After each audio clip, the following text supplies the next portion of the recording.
Crowd scene. It all begins with a mysterious letter, followed by a series of intriguing packages that shape a larger story, ultimately leading to a heavy handmade crate arriving at your home. And this crate, it must be opened with a crowbar. What's inside? Who has written these letters? And just who is the mysterious package company? Pete and I find out what we can in this episode of Crowd Scene with our guest Timothy Sullivan, who along with his team recently ran an incredibly successful Kickstarter campaign. What's the story behind this mysterious company? Timothy will be with us in just a few minutes, but first, the news. So Mike, I would like to start the news this week by asking a question, and that question is this. Who the f*** is Frank Zappa? Are you asking me? Well, rhetorically. It's a rhetorical question. Musical genius. Musical genius. Well, it's a rhetorical question for me, but it's not a rhetorical question for Alex Winter, the director of a forthcoming documentary called Who the F*** is Frank Zappa? Wait a second, let me stop you there. Do you know who Alex Winter is? I do. Alex Winter is one half of popular time-traveling slacker duo Bill and Ted. Exactly, Bill and Ted's Excellent Adventure, and then became a terrific documentary director.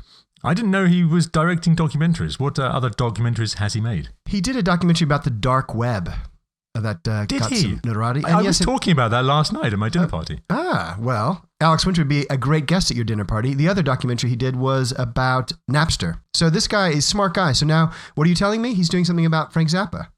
Yes. So Alex Winter is crowdfunding this documentary about Frank Zappa after, I believe, gaining some unique access to the unbelievably huge archives that Frank Zappa kept throughout his life and career. So for the very first time, he's able to go behind the scenes and really get his hands on everything that anyone who calls themselves a Frank Zappa fan would be dying to see. And his campaign just wrapped up 2 days ago, and he raised, wait for it, $1.1 million. Impressive. Wow. Go, Alex. So Kickstarter has funded loads of documentaries over the years. This one is the highest funded documentary ever. Now, why do you think that is? I think it's a valid question. Who the fuck is Frank Zappa? I mean, what do you know about Frank Zappa? I think he's renowned as an innovative guitarist, an innovative writer, that he was someone who pushed the boundaries of rock and roll. I'm not sure he'd even describe himself as a rock and roll artist, but a musician with some serious chops. And he was unbelievably prolific. Do you know how many albums he released? 16, 66. You're closer now. It's 62. Wow. 62 albums, and like most of them have amusing titles like Lumpy Gravy, Uncle Meat, Hot Rats, Bongo Fury from 1975. Okay. If you were to name his next album, what would that be? Wow, I'm not sure I could do that. All right, here's the deal. What you do is you take an object and an emotion. I think you should have an animal. Okay. Furious Badger. Yes, that's exactly right. So that's the documentary, Who the Fuck is Frank Zappa? And I, for one, certainly can't wait to find out. So let's hope Alex Winter's documentary is most excellent, rather than bogus or heinous. Pretty good. Excellent! If you have some crowdfunding news you'd like us to share on the show, please write to us at hello@crowdsceneshow.com or send us a tweet at crowdsceneshow. Hi there. Hello. Welcome to Crowd Scene, the show about successful crowdfunding campaigns and the people who make them happen. I'm Michael Ogden. And I'm Peter Dean. Today we're talking to a guest about whom we know very little, and we'll be talking about an organization about which we know even less. The Mysterious Package Company is an organization that tells stories using the Postal Service as its medium. If you sign up, you'll receive a variety of intriguing, bizarre, and sometimes shocking artifacts through the post, which, like pieces of a puzzle, together form a fascinating story. It has been wildly successful. Our guest is Timothy Sullivan, whose title is Architect to the Curator at the Mysterious Package Company. The Mysterious Package Company began in 2012 and in 2015 ran a Kickstarter campaign in an effort to raise $20,000 for a new project of theirs called The Century Beast. In just a month, over 1,300 backers actually took the total amount raised up beyond $420,000. With a campaign page that has now been largely redacted by the company, our only hope of finding out more about this mysterious enterprise is by talking to our guest on the show today. Timothy Sullivan, welcome to the show. Thank you very much, gentlemen. It's great to have you here. And, well, congratulations on the startling success of your campaign last year. So Mike's birthday is coming up, Timothy, and I'm looking for a gift. Why should it be a subscription to the Mysterious Package Company? Well, the important thing to understand is that the experiences that we sell are not really a subscription. Okay, so there's a difference between what we do and, say, something like Quarterly or Loot Crate, where you're getting different things every quarter or every month. When you sign up for an experience with us, you're receiving a fixed number of mailings over a period of time. So usually it's somewhere between, 8 and 12 weeks, depending on the story. And each one kind of builds up. And so it starts fairly innocuously with, perhaps a letter from a trustee in bankruptcy talking about a relative that you didn't know you had. And then several weeks later, you might get a stack of letters and some photographs and diary pages, all kind of filling in sort of rich aspects of this story. And then finally, we end with what we call the artifact, which is a nailed shut wooden crate that you need to pry open. And inside there's an artifact, and that artifact is often a statue, with the idea that you put that statue on your mantle or on a table, and somebody says, "Hey, so what's that weird thing over there?" And you can say, "Let me tell you this great story. It started with a letter from a trustee in bankruptcy." And so what you're doing is you're putting your friend at the center of a story in which they are the hero. And that's why it's a great gift. Now, if Pete got this for me and he said, "Oh, well, you know what Mike really likes is funny stories or spooky stories," or would he let you know that? Or would it be just up to you as to what kind of story you deliver? So we offer a selection of pre-designed stories. So it takes a great amount of time and effort to create these stories and to put in the sort of the design effort in order to make the pieces that we send to make sure they look authentic and feel authentic and so forth. And there's a fair amount of research and stuff. So there's a lot of upfront time that it takes in order to do this. So we do most of that. And then what we do is we create points of customization. And so it is addressed to him. It might have, a character in there that has his family name. And, we have been known to make other small adjustments sort of as required on a person-by-person basis, on a package-by-package basis. But yeah, largely what we've done is pre-designed and pre-written. And how important is it the reality is bought that I don't know that this is a gift? Or which is better, that I know that this is a gift or that it's a surprise? We always prefer if it's a surprise, but ultimately the source of it is less interesting than the story itself. And so even when people do figure out that this came from the Mysterious Package Company and, maybe they found there are spoilers out there sometimes. We do our best to mitigate that. We have staff members who are trained assassins. Trying to. Yeah. I wasn't going to say that. Yes, you can't. I've heard the rumors. You have staff members who are actively trying to prevent spoilers from being around, to disguise them as much as possible. And we spend a lot of time actually adjusting our experiences, so changing the names of characters and places, and making adjustments that are not going to affect the story per se, but are going to prevent somebody searching for a particular name from finding a full, complete spoiler. But ultimately, the story itself, like the receiving of these items, is really exciting, even when you know where they come from. And about half the people who buy our stuff are buying it for themselves. So, Timothy, what's your role at the Mysterious Package Company? So I am kind of organizing the things that need to be organized. So I make sure that the curator's requirements are met. I make sure that that the experience that people have from the moment they discover us right through to when they've completed a purchase goes smoothly and is enjoyable. I imagine the curator is a very demanding person. I wouldn't speak ill of the curator. Right before the show went on, Pete was saying some scandalous, libelous words. I was simply wondering what sort of man, or if it is indeed a man, what kind of person the curator is. What can you tell us, Timothy, about the curator? They're very stoic and direct, but they also have people to whom they report. Oh, wow. We hadn't expected that. No. The curator is in charge of me, but there are those who are in charge of him. There's always another boss. I'm curious, do you follow up when people have the experience? Are you getting feedback as to what kind of experience they've had, whether it's been a positive or sometimes it can be a negative one? What do you hear from your fans? It is very largely positive. While we do get the occasional person who is genuinely frightened and, upset by things, 99% of what we hear is extremely positive. People really enjoy this. They really love being the hero of their own story. They really love the peculiarity of going to the post box and finding something that they didn't expect.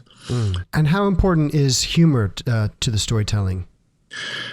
We actually try to keep the stories not particularly funny. We're trying to create a mood. The big thing that we're trying to do is create what we call cinematic moments. So when you're in a movie theater, you're watching a movie, and Indiana Jones he sees the idol across a dangerous set of traps. The lighting is just so, and it's perfectly, there's music in the background, and everything is perfect, and it's beautiful, and it creates a tone. And the thing that's interesting is that we as people can have these sorts of moments, and we adjust our memory according to how we felt at the time. So you're in your kitchen, you're prying open this wooden crate with a butter knife, which I really strongly recommend you do not do. Please get a crowbar. They're in their kitchen and it's brightly lit and it's not cinematic at all. But then they pull out this artifact and they're looking at it and they're amazed at what it is and it kind of brings the story together. 2 days later, when they're telling their friends that story, they're going to remember it differently. They're going to remember it softly lit. They're going to remember that it was raining out and. All these other details are going to kind of seep into their memory and actually change the experience that they recall. And it becomes a cinematic moment.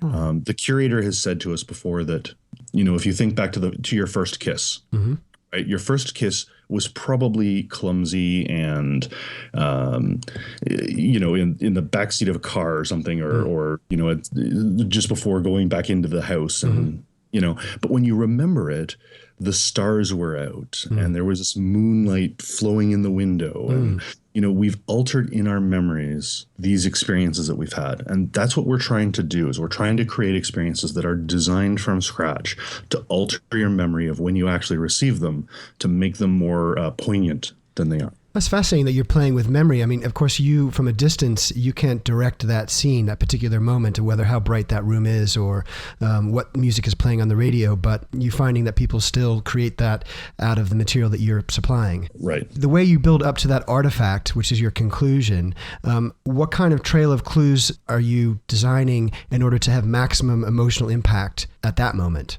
Well, a lot of it is just making it the illusion of what people expect, not necessarily what the reality is. And to give you an example, sometimes our crates come from an archaeological site.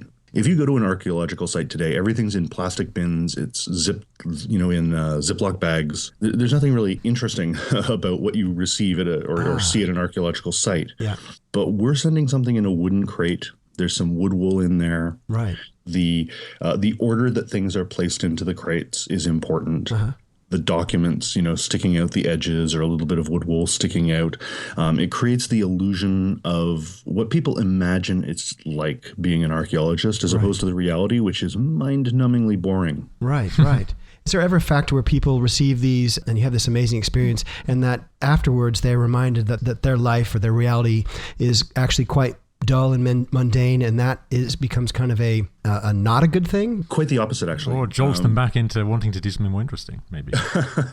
What we've actually found is that people find that it gives them a little spring in their step. It reminds them that the world is a magical place, that it's filled with beautiful things and the unexpected. We've had reports of people who have had pretty profound changes in their patterns of thought, forgiving people that they had long held grudges against, We received a long email once. It basically had us all in tears, right, because she was talking about the problems that she had growing up, and she was comparing it to one of our other stories, one called The Weeping Book. And, you know, the things that she took from The Weeping Book were far deeper and more profound than anything we thought we were putting into The Weeping Book. That it affected her quite deeply in her relationships with people she previously had been holding grudges against. And, you know, it had allowed her to forgive them. And that to me is like the pinnacle of what my life is. Like, yes. I can't imagine being involved in anything that makes me happier. Do you think that she could have had that experience via a movie or a book? I mean, what is it that the Mysterious Package Company, in terms of the way you deliver stories, has that kind of impact? How is it different? I don't think that it is. I think that she could have had that experience with a movie. I think that she could have had that experience with a book, or, you know, even with a conversation with somebody. How you affect people's perception of themselves, how you affect them with your words, with your stories. The medium isn't important. I think that the immersive nature of what we do, because it is something you are directly involved in, it's not something that you are kind of passively observing. Maybe that has an effect for some people, but different people respond to different stimulus. I'm interested to know how the Mysterious Package Company goes about testing these things. Do you find other people that you know and randomly send them stuff? We test it internally a fair amount. You know, our team is pretty well versed in, narrative structure. So we generally understand what's going to work and what's not from the outset. But our process is such that we do start with sort of a seed idea, and we develop that seed idea and we discuss it quite heavily. We were really inspired by a book called Creativity Incorporated. Sure. The management of Pixar and Ed how Catmull. they grew. Yeah. Yes. If you are involved in running a creative business of any kind, I cannot recommend that book highly enough. It's had a profound effect on our company and our company culture and how we develop things. Funnily enough, I did buy that book for Mike for his birthday a few years ago. You did. In fact, that is a true story. The one that we're particularly fond of is the concept of a brain trust, where you get a bunch of people together to discuss a particular story. And the idea behind this is that you don't give notes. If you give notes, you've got a bunch of check marks you have to check off. But rather you have a discussion. You talk about the things that you like and don't like, maybe come up with some ideas for what might make it better or what isn't working and why. But at the end, the people who are involved, they don't have to go and make the notes because, you know, the curator said do this, and the architect said do this, and the artisan said do this, and the professor said do this. Instead, they've got this collection of feedback, and they can then decide how they want to apply that. As long as they come back to the next brain trust meeting and they've made changes, we're happy, because it's only going to make it better. But we're not sort of a dictatorial company saying, you know, you must make these changes. We try to make it a very creative and natural way of developing it. And the process of doing that, similar to Pixar, isn't, you know, showing their movies to people from a very early stage. Yes. They're developing it in an environment that encourages excellence. And that's what we try to do too. It's where the best idea wins. Exactly. Yes. And you mentioned that the experience can last like 8 to 12 weeks. Do you look at each kind of delivery as a different part of an act? Like this is act 1, this is act 2? Very much. Yeah. Very much. We frame them on our site using terms from the movie The Prestige. Like a magic trick. Exactly, like a magic trick. So it starts with the pledge, and that's sort of the initial letter that arrives as the pledge. This is something strange is happening here, and we're going to follow this through. And then we do the turn, which is when we change things up. We add more information that possibly is unsettling, possibly is strange, and definitely more mysterious. And it kind of makes the connection from the first letter, which might be written off as junk mail or a scam, and brings it into something more deep.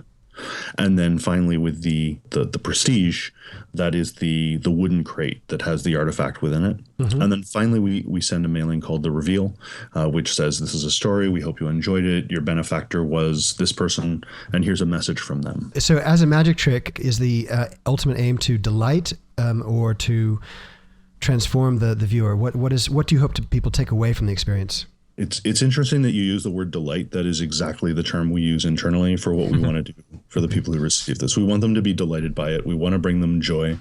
We want them to be happy. We want them to look back fondly, even if it was like a horror experience, something that was designed to scare them or unsettle them. At the end, we want them to be like, "Wow, what a roller coaster I was just on. That was amazing." So yeah, delight is absolutely the key. We'll be back in just a moment, but first let's hear about next week's guest. We'll be joined by Rob Lukatka, a graphic designer from Chicago who crowdfunded a poster inspired by watching Roadrunner cartoons. He was after just $3,000, but ended up beating his goal by a whopping $100,000. How did he do it? Well, subscribe to Crowdscene on iTunes or any other podcast app and find out in our next episode. Now, let's hear more from Timothy Sullivan of the Mysterious Package Company. Talking of pledging, if I can use that word. There's a clever link coming up. What a segue. So let's talk about crowdfunding, Timothy. Why did you decide to crowdfund this latest experience? We are a members-only organization, and this is a double-edged sword. On one hand, it's good because it allows members to send things to non-members, and the non-members don't have access to what they're receiving. So it makes it difficult for somebody to Google and find the specific thing that they're getting and then tie it back to the Mysterious Package Company and then find out that, it cost X dollars. Mm-hmm. So we're pretty protective about what our things cost and what our various stories are. The downside is that it makes it very difficult to market. Mm-hmm. And so there are two reasons to go to Kickstarter. Reason one is, of course, to raise money for the thing that it is that you're trying to do. And reason two is because you want to open up what you're doing to a larger market and take advantage of the marketing side of what Kickstarter provides in its community. Mm-hmm. And we are the latter. Mm-hmm. We primarily did it for the marketing benefit and as an opportunity for us to kind of show a larger group of people the sorts of things we do mm-hmm. and grow our membership accordingly. Given that was the aim, did you choose this particular story as the best launching, or could you have gone with any story? We picked one of the stories that we wanted to tell. We thought this is the one that would probably draw the largest audience mm-hmm. and would excite a great number of people, including our existing members. Right, our members tend to be those who are interested and fascinated by genre, mm-hmm. so science fiction, horror, mm-hmm. fantasy, that sort of thing. Mm-hmm.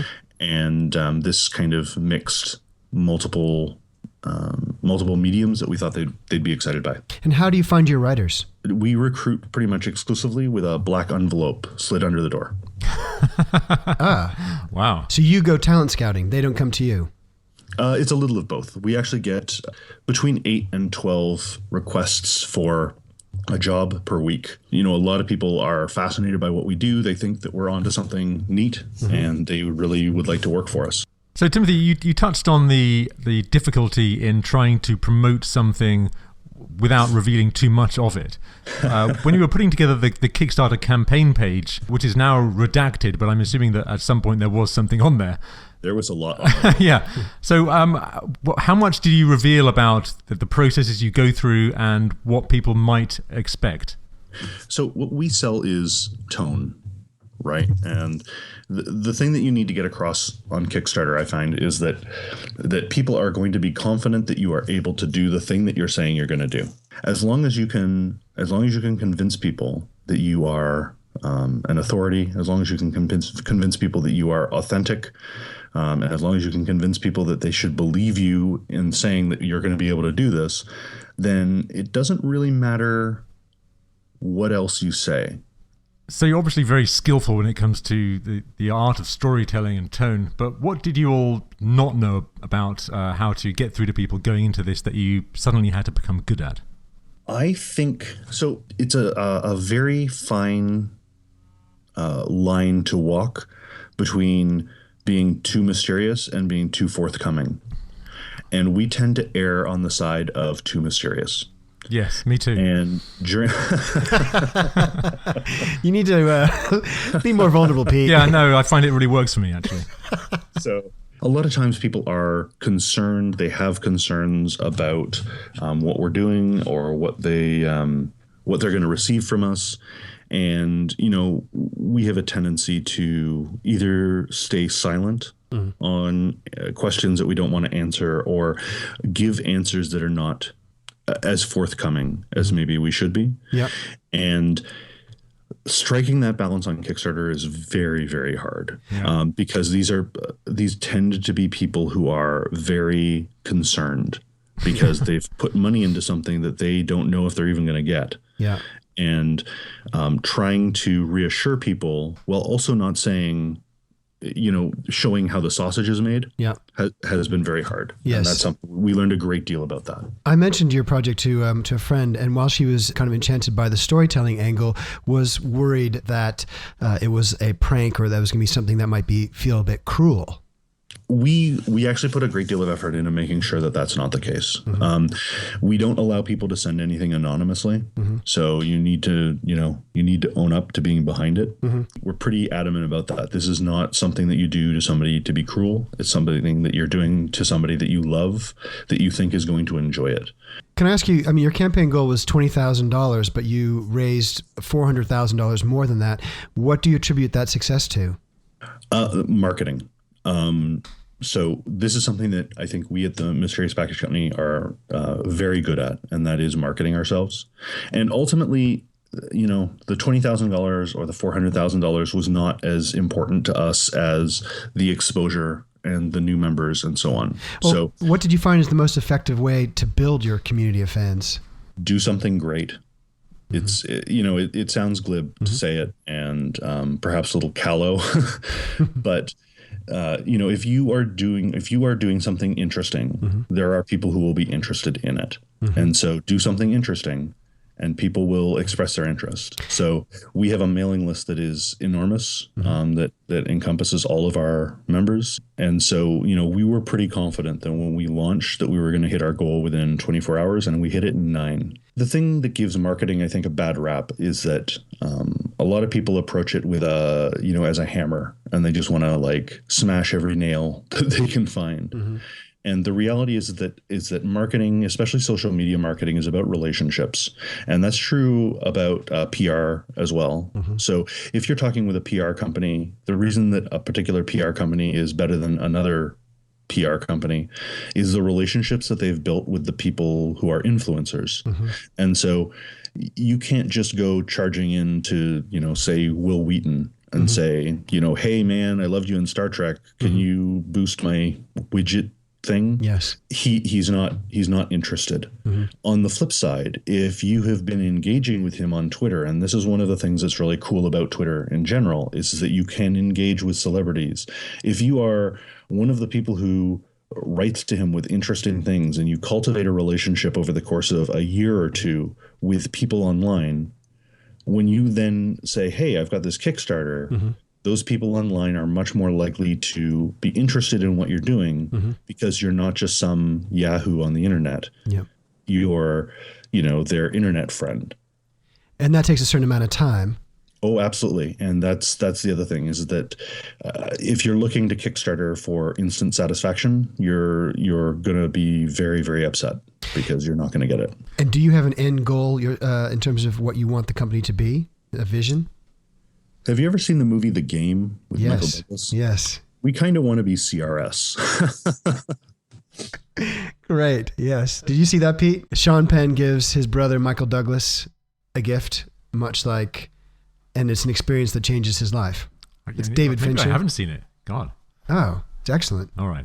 I strongly recommend it. And, sometimes people on our Facebook page, they say things like, hey, this reminds me of The Game. Yes. And our response is, first admit to yourself that you find it intriguing. So you raised, you reached your goal in 9 hours, and your campaign raised $400,000 more than your goal. How did you all celebrate at the end of it? We went out for a nice dinner. We really waited until the end. So the thing about Kickstarter, and it's probably the thing that nobody knows when they're going in, is Kickstarter is not a sprint. It's a marathon. And when you start, you think, okay, this is going to be great. But you are basically on solidly for the duration of your campaign. It's one of the reasons why I'm sure, Kickstarter recommends like a 28 days or something now, even though you could make it 2 months. Yeah. Because if I did this for 2 months, I probably would have killed myself. It's just so it's a harrowing experience, even when it's successful. And in fact, once you've reached your goal, it only gets more difficult. Why is that? Because the amount of engagement goes up. One of the things that we were doing was thanking every single person who pledged with a personal note. And so when you're doing that to 100 people, that's a lot of work. Yes. But when you're doing it to 1,000 people, that is a lot of work. Yes. So, that's a part of it. And did you consider any other crowdfunding platform besides Kickstarter? We considered also Indiegogo, but ultimately we decided on Kickstarter because it's the largest community, and that's because we were doing this as a marketing experiment rather than specifically to try to raise a particular amount of money. It was the place to go. Do you ever get asked? I mean, maybe you're the curator, Timothy. Maybe there is no curator. Absolutely not the curator. If I was, I'd tell you. But Timothy, how did you get involved initially? I was recruited by the curator. There were 3 of us to start who were approached by the curator who wanted to make the mail more interesting. And was it an envelope under your door? It was not. It was more like a hood over my head. Terrifying. So you must have had a background then that suggested that you were the man for this job.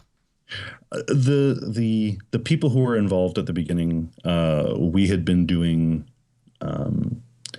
interesting things along this line. So we had been playing pranks on ourselves and on friends and on family, doing these little kind of alternate reality games for single people for years. And so the curator knew of us, approached us, and recruited us to say, make the mail more interesting. But he didn't say how. He just allowed us to make that decision ourselves. And that's how it happened. Would you say that the stories that are developed, that they reflect the curator's personal taste? Not at all. Well, you did say earlier about reminding people that the world is a magical place. Yeah. Is that just particular to a story?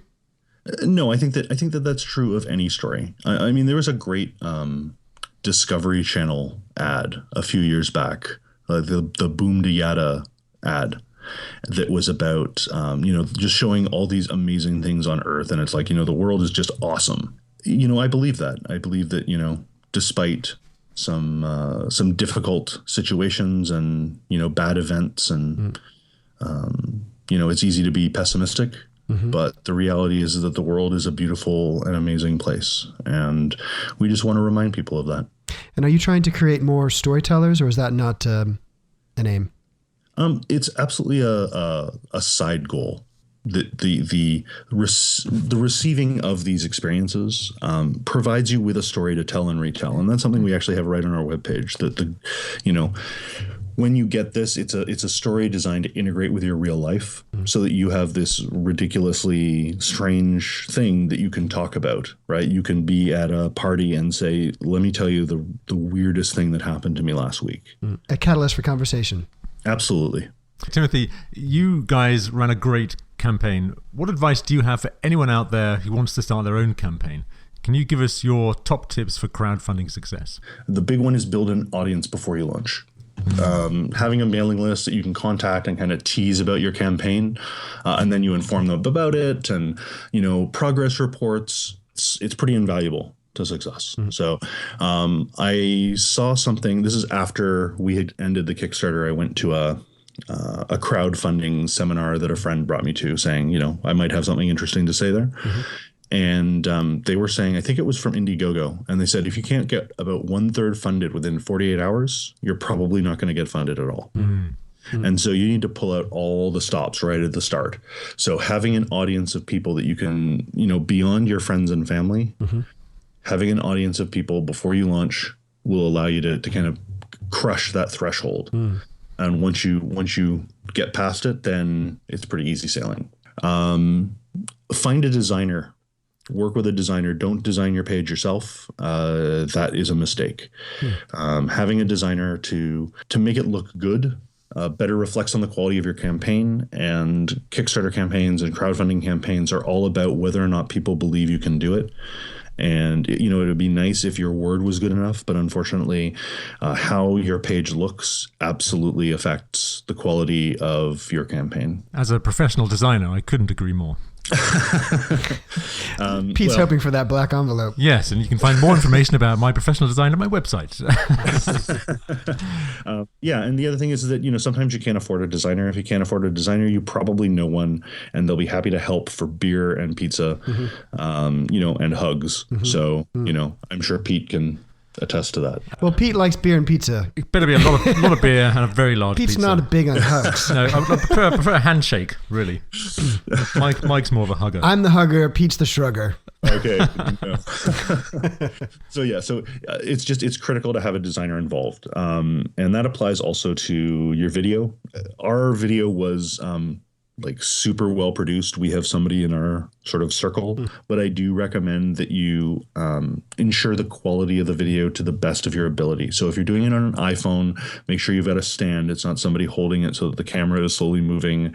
Make sure that you've rehearsed over and over and over and over what you're going to say, and be authentic if that is your selling point. So our selling point was being mysterious. And so our video was about being mysterious. But for most people, when you're doing this, you want to be authentic. And then the other one is, once your campaign starts, message every single backer and thank them. Every single one.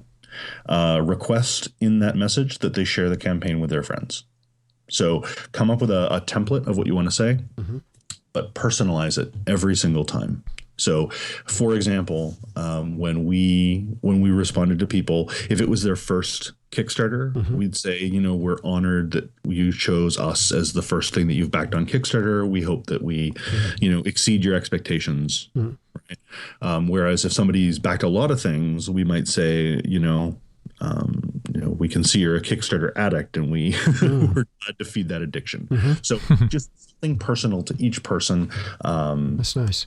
Referencing them and their history on Kickstarter is definitely something. Yeah, as you say, it's nice. It's a win-win, isn't it? Yeah, they get a nice email, and then also, you're giving them links and a reason to share, right? You're giving them permission to share it. So that's helpful too. Any regrets?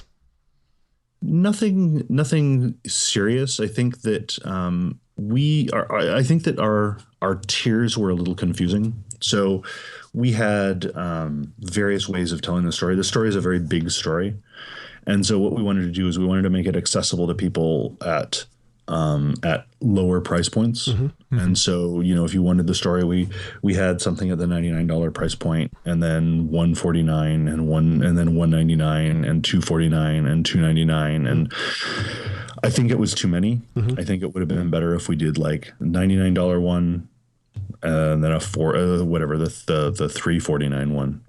The lion's share of our backers were at the $349 level, which is also very unusual for a Kickstarter. That's high.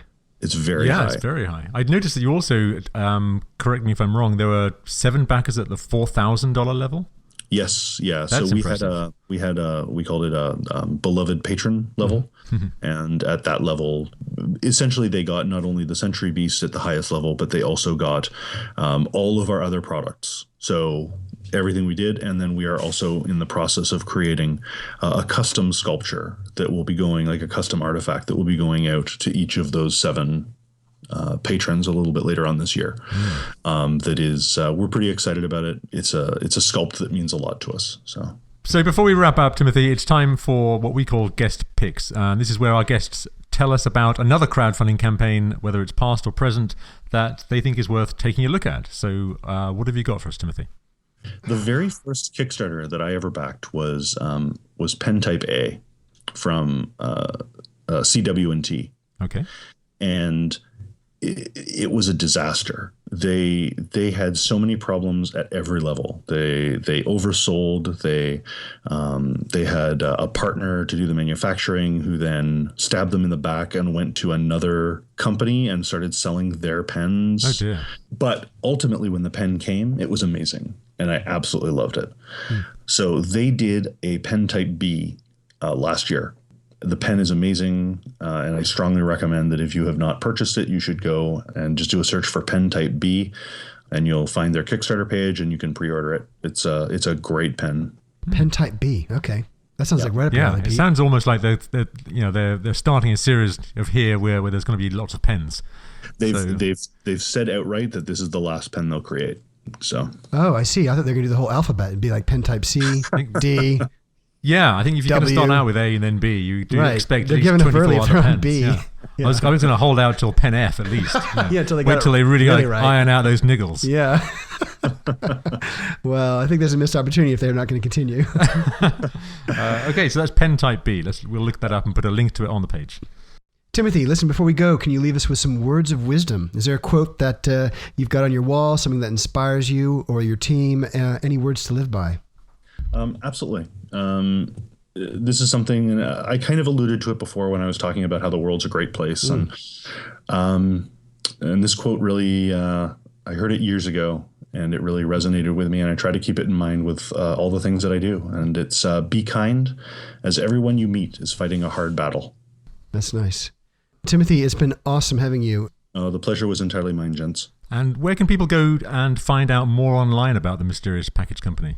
You can't. Brilliant. Yeah, mysteriouspackage.com. Our website's mysteriouspackage.com. Membership is free, but we do not accept everybody who applies. Why would you say no to someone? So the specifics of the membership rights and rituals are something I'm not permitted to disclose. I did notice that you request somebody's blood type on the membership form. Why is that? Yes. Well, how else are we supposed to know how delicious they? I mean.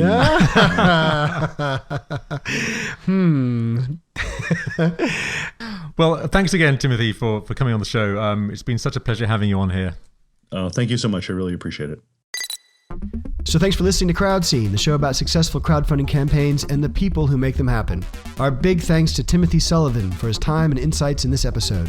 To find out more about the Mysterious Package Company, just visit mysteriouspackage.com. And to get in touch or hear about upcoming guests on this podcast, please follow us on Twitter and Facebook at Crowdscene Show and sign up for our newsletter at crowdsceneshow.com. If you like the podcast and would like us to make more, a great way to support the show is to write a review on iTunes. Just takes a second and helps us reach more listeners. Thank you. And if you haven't already, please subscribe to Crowdscene on iTunes or any other podcast app.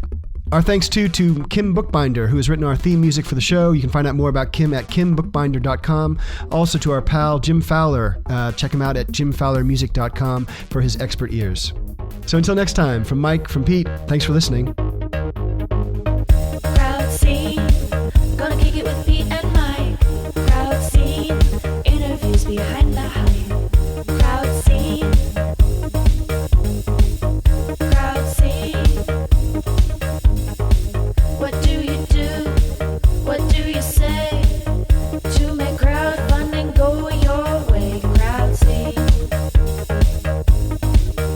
crowd scene.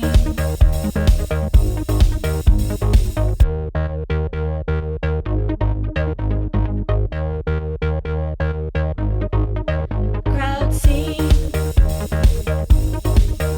crowd scene, crowd scene.